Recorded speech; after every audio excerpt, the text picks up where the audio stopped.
Syong parlimen dang menu. Henry menta. Kita ki baro. Ki mat. Ki jing kita ki jura ki bau pai bahi u yakendo khamtam ha ka state ke jongi. Ke jela Meghalaya. Mentang yoi. Bau MP jongi. Nangni na Shillong parliamentary seat. Dr. Ricky A. Jesingkan. Kita ki jing ki bau pai bahi u yakendo. Klem da thok da syukor. Ilara bada tai ha parliament ba. Hang chi hadalhi. Henry katnu lele ngi kerman. Bahadu katam ke ba in kot. Inya keren shibun ki bau pai ba odan kam. Ka jingji jungi pai ba. Kam shimlong ka balenai.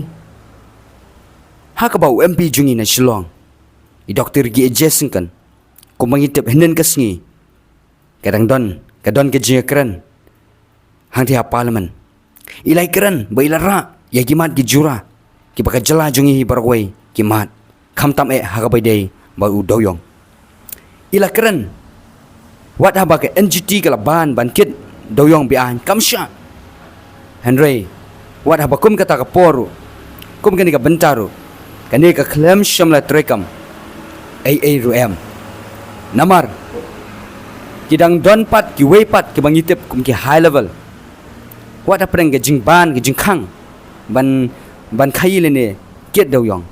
Hari kini ki yat sahu sahai shane bacetai.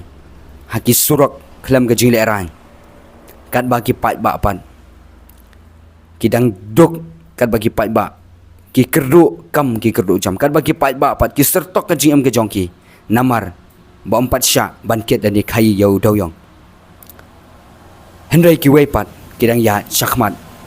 Bat syakmat ya kakam ke jongki. Kat ba ki khun jong jela. Ki sertok ki mahat ke jing highway day bat kakam ke jam. Khamtam kitu ki babelas ni. Haki benta jong doyong. Kim yok shu ban trei namar om syak shu namar syak khang. Henry kini yue pat. Kidang yat klem ke jilaran. Hagri kapor to nya pet. Ya ka jingkaran jong Dr. Gi Jesingkan. Hang te parliament hadali. Dr. Ricky and Dr. Ricky and Thank you, Mr. Chairperson, for allowing me to speak on this zero hour. Yes.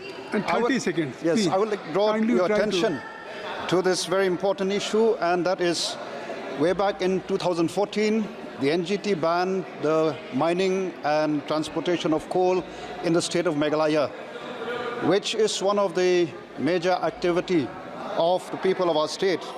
However, sir, the sad part is that in spite of the ban, there is this group which is known as the high-level group. They've been indulging in mining, indulging in transportation of coal. And this is very serious, sir.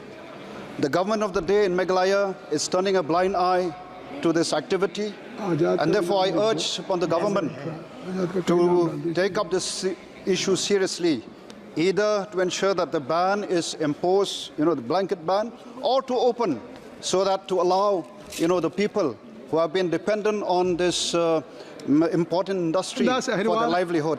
Thank you so much, sir. Sri Narayan Das Ahirwar.